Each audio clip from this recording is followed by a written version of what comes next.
నిన్ను ప్రేమించినటువంటి దేవుడు,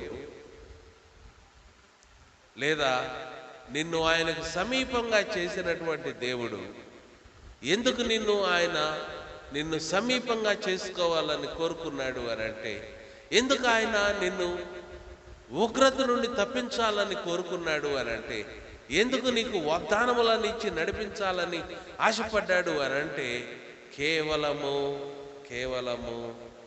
ఆయన ఉచితమైన ప్రేమ.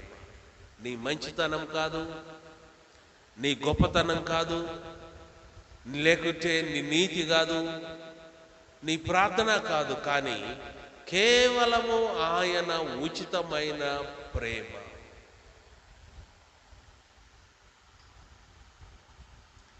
ఈ ప్రేమ తండ్రి అయినటువంటి దేవుని యొక్క సింహాసనము నుండి బయలుదేరి